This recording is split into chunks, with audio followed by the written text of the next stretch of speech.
ನಮಸ್ಕಾರ ಸ್ನೇಹಿತರ. ಗೃಹಲಕ್ಷ್ಮಿ ಯೋಜನೆಯ 31 ಹಾಗೂ 32ನೇ ಕಂತಿನ ಹಣ ಬಿಡುಗಡೆಯ ಬಗ್ಗೆ ಮುಖ್ಯವಾದ ಮಾಹಿತಿ. ಈ 31ನೇ ಕಂತಿನ ಹಣ ಈಗಾಗಲೇ ಜಮಾ ಪ್ರಾರಂಭವಾಗಿದೆ. ನಿಮಗೆ ಮೊದಲೇ ಕ್ಲಾರಿಟಿ ಕೊಡ್ತಾ ಇದ್ದೀನಿ. ಯಾಕಂದ್ರೆ ಬಹುತೇಕ ಬಹಳಷ್ಟು ಫಲಾನುಭವಿಗಳು ಈ ಗೃಹಲಕ್ಷ್ಮಿ ಯೋಜನೆಯ ಹಣ ಯಾವಾಗಲಾದ್ರೂ ಬಿಡುಗಡೆ ಆಗೋದು, ಬರೀ ವೆರಿಫಿಕೇಶನ್, ಪರಿಷ್ಕರಣೆ, ಹೊಸದಾಗಿ ಅರ್ಜಿ ಇದನ್ನೇ ಹೇಳ್ತಿದ್ದಾರೆ. ಹಾಗಾದ್ರೆ ಜಮಾ ಆಗ್ಲಿಕ್ಕೆ ಸ್ಟಾರ್ಟ್ ಆಗೋದು ಯಾವಾಗ ಅನ್ನುವಂತಹ ಪ್ರಶ್ನೆಗಳು ಬರ್ತಾ ಇದ್ವು. ಜಮಾ ಆಗ್ಲಿಕ್ಕೆ ಪ್ರಾರಂಭವಾಗಿದ್ದು ಕೆಲವೊಂದಿಷ್ಟು ಜಿಲ್ಲೆಗಳಿಗೆ ಇಂದು ಕೂಡ ಜಮಾ ಆಗ್ತಾ ಇದೆ. ಹಾಗಾದ್ರೆ ಇವತ್ತು ನೀವು ಅರ್ಜಿಯನ್ನ ಸಲ್ಲಿಸೋರಿದ್ರೆ ಅರ್ಜಿಯನ್ನ ಸಲ್ಲಿಸಬಹುದು. ಆದ್ರೆ ಈಗ ಈ 5 ಡಾಕ್ಯುಮೆಂಟ್ಸ್ ಗಳನ್ನು ಕೂಡ ಬೇಕಾಗತ್ತೆ ಅಂತ ಮಾಹಿತಿ ಇಲ್ಲಿ ಸಿಗ್ತಾ ಇದೆ. ಹಾಗಾದ್ರೆ ಬನ್ನಿ, ಯಾವ ಯಾವ ಕಂತಿನ ಹಣ ಬಿಡುಗಡೆ ಆಗ್ತಾ ಇದೆ, ಎಷ್ಟು ಸಾವಿರ ರೂಪಾಯಿ ಬಿಡುಗಡೆ ಆಗ್ತಾ ಇದೆ ಮತ್ತು ಎಷ್ಟು ಲಕ್ಷ ಮಹಿಳೆಯರು ಈ ಗೃಹಲಕ್ಷ್ಮಿ ಯೋಜನೆಯಲ್ಲಿ ಈಗ ಅಪ್ಲಿಕೇಶನ್ ಹಾಕಿದ್ದಾರೆ, ಯಾರಿಗೆ ಅಪ್ರೂವಲ್ ಸಿಕ್ಕಿದೆ, ಎಂತವರಿಗೆ ಅಪ್ರೂವಲ್ ಸಿಕ್ಕಿಲ್ಲ, ರಿಜೆಕ್ಟ್ ಆಗಿದೆ, ಇದರೆಲ್ಲದರ ಬಗ್ಗೆ ಸಂಪೂರ್ಣವಾದ ಮಾಹಿತಿಯನ್ನ ಚರ್ಚೆ ಮಾಡ್ತಾ ಹೋಗೋಣ. ತೀರಾ ಇಂಪಾರ್ಟೆಂಟ್ ಮಾಹಿತಿ. ರಾಜ್ಯದ ಪ್ರತಿಯೊಬ್ಬ ಗೃಹಲಕ್ಷ್ಮಿಯರು ಕೂಡ ಈ ವಿಡಿಯೋನ ಮಿಸ್ ಮಾಡದೆ ಕೊನೆವರೆಗೂ ವಾಚ್ ಮಾಡಿ, ಅರ್ಥ ಮಾಡ್ಕೊಳ್ಳಿ. ಸ್ನೇಹಿತರೆ, ಈ ಗೃಹಲಕ್ಷ್ಮಿ ಯೋಜನೆಯಲ್ಲಿ ಸದ್ಯಕ್ಕೆ ಬಿಡುಗಡೆ ಆಗಬೇಕಾಗಿರ್ತಕ್ಕಂತಹ ಕಂತುಗಳು 31, 32 ಜೊತೆಗೆ 33ನೇ ಕಂತಿನ ಹಣವು ಕೂಡ ಬಿಡುಗಡೆ ಆಗಬೇಕು. ಈಗ 30ನೇ ಕಂತಿನ ಹಣದವರೆಗೂ ಕೂಡ ಕ್ಲಿಯರ್ ಆಗಿದೆಯಲ್ಲ, ಆ 30ನೇ ಕಂತು ಯಾವ ತಿಂಗಳ ಹಣ ಅಂತ ನಿಮ್ಗೆ ಹೇಳ್ತೀನಿ, ಕೇಳಿಸ್ಕೊಳ್ಳಿ. ಮಾರ್ಚ್ ತಿಂಗಳ ಹಣ. ಅದನ್ನ ನೀವು ಕ್ಲಾರಿಫಿಕೇಶನ್ ಪಡ್ಕೊಂಡ್ರೆ ತದನಂತರ 31ನೇ ಕಂತಿನ ಹಣ ಅಂದ್ರೆ ಏಪ್ರಿಲ್ ತಿಂಗಳ ಹಣ, 32ನೇ ಕಂತಿನ ಹಣ ಅಂದ್ರೆ ಮೇ ತಿಂಗಳ ಹಣ, 33ನೇ ಕಂತಿನ ಹಣ ಅಂದ್ರೆ ಈ ತಿಂಗಳು ಮುಗೀತಲ್ವಾ, ಇನ್ನೇನು ಈ ಜೂನ್ ತಿಂಗಳ ಹಣವು ಕೂಡ ಜಮಾ ಆಗಬೇಕು. ಹೀಗಾಗಿ ಸರ್ಕಾರ ವೆರಿಫಿಕೇಶನ್ ಮಾಡ್ತಾ, ಪರಿಷ್ಕರಣೆ ಮಾಡ್ತಾ ಸುಮಾರು 3 ಕಂತುಗಳನ್ನ ಪೆಂಡಿಂಗ್ ಉಳಿಸಿದೆ. ಈ 3 ಕಂತುಗಳನ್ನ ಜಮಾ ಮಾಡಿ ಕ್ಲಿಯರ್ ಮಾಡಬೇಕಂತಹ ಒಂದು ಜವಾಬ್ದಾರಿ ಸರ್ಕಾರಕ್ಕೆ ಈಗ ಇದೆ. ಒತ್ತಾಯವು ಕೂಡ ಹೇರಲಾಗ್ತಾ ಇದೆ. ಅದಕ್ಕಾಗಿ ಈಗ ಸದ್ಯಕ್ಕೆ ಮಾತ್ರ ವೆರಿಫಿಕೇಶನ್ ನಡೀತಾ ಇದೆ. ಇದು ನಿಜವೂ ಕೂಡ ಹೌದು. ಅದರಲ್ಲಿ ಈಗ ಮೃತಪಟ್ಟಂತಹ ಮಹಿಳೆಯರು ಈಗಾಗಲೇ 4,30,000ಕ್ಕಿಂತ ಹೆಚ್ಚಿನ ಮಹಿಳೆಯರು ಸಿಕ್ಕಿಬಿದ್ದಿದ್ದಾರೆ.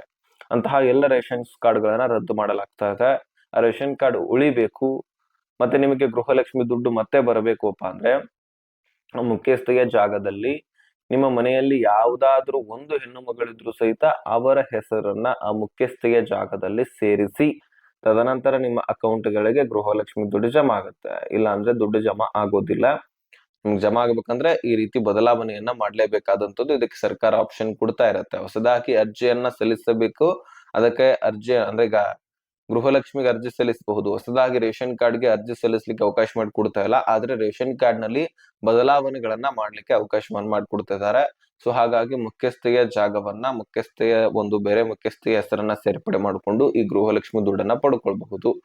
ಇನ್ನು ಎರಡೆರಡು ರೇಷನ್ ಕಾರ್ಡ್ ಇದ್ದಂತಹ ಮಹಿಳೆಯರಿಗಂತೂ ದುಡ್ಡು ಬರೋದಿಲ್ಲ. ಕೇವಲ ಒಂದು ಮನೆಯಲ್ಲಿ ಒಂದು ರೇಷನ್ ಕಾರ್ಡ್ ಇರಬೇಕು. ಇದಕ್ಕಾಗಿನೇ ನಿಮ್ಮ ಒಂದು ವಾಸಸ್ಥಳ ಪ್ರಮಾಣ ಪತ್ರವನ್ನ ಕೇಳಲಾಗ್ತಾ ಇದೆ ಡಾಕ್ಯುಮೆಂಟ್ಸ್ ಗಳಲ್ಲಿ ಮುಖ್ಯವಾಗಿ. ಯಾಕೆ ಅಂತ ಕೇಳೋದಾದ್ರೆ, ಒಂದು ಮನೆಯಲ್ಲಿ 2 ರೇಷನ್ ಕಾರ್ಡ್ ಇದಾವ ಅಂತ ಅನ್ಕೊಳ್ಳಿ. ಎಕ್ಸಾಂಪಲ್, ಈಗ ಹಿರಿಯರದು ಬೇರೆ, ಮಗಂದು ಬೇರೆ ರೇಷನ್ ಕಾರ್ಡ್ ಇರುತ್ತೆ. ಅಂದ್ರೆ ಸೊಸೆಯ ಹೆಸರಿನಲ್ಲಿ ಒಂದು ರೇಷನ್ ಕಾರ್ಡ್ ಇರುತ್ತೆ. ಇನ್ನು ಹಿರಿಯರು ಹೋಗಿ ಅರ್ಜಿಯನ್ನ ಸಲ್ಲಿಸ್ಲಿಕ್ಕೆ ಹೋಗಿರ್ತಾರೆ. ವಾಸಸ್ಥಳ ಪ್ರಮಾಣ ಪತ್ರ, ಉಳಿದಿರ್ತಕ್ಕಂತಹ ಡಾಕ್ಯುಮೆಂಟ್ಸ್, ನಿಮ್ಮ ಆಧಾರ್ ಕಾರ್ಡು, ಬ್ಯಾಂಕ್ ಪಾಸ್ಬುಕ್, ಮತ್ತೆ ನಿಮ್ಮ ಮೊಬೈಲ್ ಸಂಖ್ಯೆ, ನಿಮ್ಮ ರೇಷನ್ ಕಾರ್ಡು, ಇವುಗಳನ್ನ ತೆಗೆದುಕೊಳ್ತೀರಿ. ಹೆಚ್ಚುವರಿಯಾಗಿ ನಿಮ್ಮ ವೋಟರ್ ID ಕೂಡ ತೆಗೆದುಕೊಳ್ಳಿ. ನಿಮ್ಮ ಮನೆಯಲ್ಲಿ ಇರ್ತಕ್ಕಂತಹ ಎಲ್ಲ ಸದಸ್ಯರ ಅಂದ್ರೆ ರೇಷನ್ ಕಾರ್ಡ್ ನಲ್ಲಿ ಇರ್ತಕ್ಕಂತಹ ಸದಸ್ಯರ ಆಧಾರ್ ಕಾರ್ಡ್ ಅನ್ನು ಕೂಡ ಕೇಳಬಹುದಾಗಿರುತ್ತೆ. ಇದು ಆಪ್ಷನಲ್ ಅಂತ ಹೇಳಬಹುದು. ಇವುಗಳನ್ನ ತೆಗೆದುಕೊಂಡು ನೀವು ಮಹಿಳಾ ಮತ್ತು ಮಕ್ಕಳ ಕಲ್ಯಾಣ ಇಲಾಖೆಗೆ ಹೋಗಿ ಅರ್ಜಿ ಸಲ್ಲಿಸಬೇಕು. ನಾನು ಹಿಂದಿನ ವಿಡಿಯೋದಲ್ಲಿ ತಿಳಿಸಿದ್ದೇನೆ ನಿಮ್ಗೆ. ಗ್ರಾಮ 1, ಕರ್ನಾಟಕ 1 ಬಾಪು ಸೇವಾ ಕೇಂದ್ರಗಳಿಗೆ ಹೋಗುವಂತಹ ಅವಶ್ಯಕತೆ ಇಲ್ಲ. ಈಗ ನೀವು ಅರ್ಜಿ ಸಲ್ಲಿಸಬೇಕಂದ್ರೆ ಈ ಮಹಿಳಾ ಮತ್ತು ಮಕ್ಕಳ ಕಲ್ಯಾಣ ಇಲಾಖೆಗೆನೆ ಹೋಗಿ ಭೇಟಿ ಕೊಟ್ಟು ಅರ್ಜಿಯನ್ನ ಸಲ್ಲಿಸಬಹುದಾಗಿರುತ್ತೆ. ಅದಕ್ಕೆ ಬಹುತೇಕ ಬಹಳಷ್ಟು ಫಲಾನುಭವಿಗಳು ಈ ಕೆಲಸ ಮಾಡಿ ಖಂಡಿತವಾಗ್ಲೂ ನಿಮ್ಮ ಖಾತೆಗಳಿಗೆ ದುಡ್ಡು ಬರುತ್ತೆ. ವರಿ ಮಾಡ್ಕೊಳ್ಳುವಂತ ಅವಶ್ಯಕತೆ ಇಲ್ಲ. ಯಾಕಂದ್ರೆ ಗೃಹಲಕ್ಷ್ಮಿ ಯೋಜನೆಯನ್ನೇ ನಡೆಸ್ತಕ್ಕಂತಹ ಒಂದು ಇಲಾಖೆ, ಗೃಹಲಕ್ಷ್ಮಿ ಯೋಜನೆಯನ್ನ ನಡೆಸ್ತಕ್ಕಂತಹ ಇಲಾಖೆ ಯಾವುದು? ಮಹಿಳಾ ಮತ್ತು ಮಕ್ಕಳ ಕಲ್ಯಾಣ ಇಲಾಖೆ. ಅಲ್ಲಿಯೇ ಹೋಗಿ ನೀವು ಅರ್ಜಿ ಸಬ್ಮಿಟ್ ಮಾಡಿದ್ರೆ ಫ್ರೀ ಆಗಿ ಅರ್ಜಿ ಸಲ್ಲಿಸ್ಕೊಡ್ತಾರೆ. ವೆರಿಫಿಕೇಶನ್ ಕೂಡ ಸರಿಯಾಗಿ ಆಗತ್ತೆ.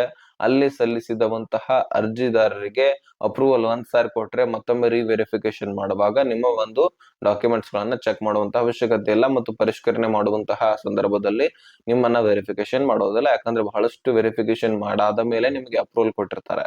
ಸೊ ಅದಕ್ಕಾಗಿ ಅಲ್ಲಿ ಹೋಗಿ ಅರ್ಜಿ ಸಲ್ಲಿಸಿ ನಾನು ಹೇಳ್ತಕ್ಕಂತಹ ಡಾಕ್ಯುಮೆಂಟ್ಸ್ ಗಳನ್ನ ತೆಗೆದುಕೊಳ್ಳಿ ಹೋಗಿ ಅರ್ಜಿ ಸಲ್ಲಿಸ್ಬಿಟ್ರೆ ನಿಮಗೆ 31ನೇ ಕಂತಿನ ಹಣ ಏಪ್ರಿಲ್ ತಿಂಗಳ ಹಣ ಈಗಾಗಲೇ ಜಮಾ ಆಗ್ಲಿಕ್ಕೆ ಪ್ರಾರಂಭವಾಗಿದ್ದು ಅದು ನಿಮ್ಮ ಖಾತೆಗಳಿಗೆ ಜಮಾ ಆಗ್ಲಿಕ್ಕೆ ಸ್ಟಾರ್ಟ್ ಆಗತ್ತೆ. ಆಲ್ರೆಡಿ ಪ್ರಾರಂಭವಾಗಿದೆ. ಕೆಲವೊಂದಿಷ್ಟು ಜಿಲ್ಲೆಗಳಲ್ಲಿ ಕೂಡ ಈಗ ಜಮಾ ಆಗ್ತಾ ಇದೆ. ನಿಮ್ಮ ಖಾತೆಗಳಿಗೂ ಕೂಡ ಜಮಾ ಆಗಬೇಕಂದ್ರೆ ಈ ಕೆಲಸ ಮಾಡೋದು ಅತಿ ಅವಶ್ಯಕ. ಬೇಗನೆ ಅರ್ಜಿಯನ್ನ ಸಲ್ಲಿಸಿ. ಏನೇ ಪ್ರಶ್ನೆಗಳಿದ್ರು ಸಹಿತ ಡಿಸ್ಕ್ರಿಪ್ಷನ್ ಅಲ್ಲಿ ಇನ್ಸ್ಟಾಗ್ರಾಮ್ ಲಿಂಕ್ ಇರುತ್ತೆ, ಅಲ್ಲಿಂದ ಮೆಸೇಜ್ ಮಾಡಿದ್ರು ಕೂಡ ನಾನು ಖಂಡಿತವಾಗ್ಲೂ ಕ್ಲಾರಿಟಿ ಕೊಡ್ತೀನಿ.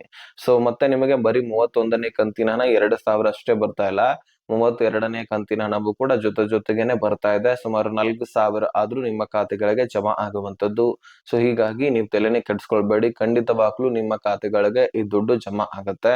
ಈ ವಿಷಯವನ್ನ ಆದಷ್ಟು ಎಲ್ಲ ಗೃಹಲಕ್ಷ್ಮಿಯರಿಗೆ ಶೇರ್ ಮಾಡಿ, ಅವ್ರಿಗೂ ಕೂಡ ಕ್ಲಾರಿಫಿಕೇಶನ್ ಸಿಗ್ಲಿ. ಓಕೆ, ಸೊ ಆದಷ್ಟು ಎಲ್ಲರಿಗೂ ಕೂಡ ಶೇರ್ ಮಾಡ್ತೀರಂತ ಅನ್ಕೊಂಡಿದ್ದೀನಿ. ಯಾಕಂದ್ರೆ ಎಲ್ಲರಿಗೂ ಕೂಡ ಇದ್ರ ಬಗ್ಗೆ ಮಾಹಿತಿ ಗೊತ್ತಾಗಬೇಕಾಗಿದೆ. ಓಕೆ, ವಿಡಿಯೋ ನೋಡೋದಕ್ಕಂತೂ ಧನ್ಯವಾದ. ಯಾರು ಸಬ್ಸ್ಕ್ರೈಬ್ ಮಾಡಿಲ್ಲ ಬೇಗನೆ ಸಬ್ಸ್ಕ್ರೈಬ್ ಮಾಡ್ಕೊಳ್ಳಿ.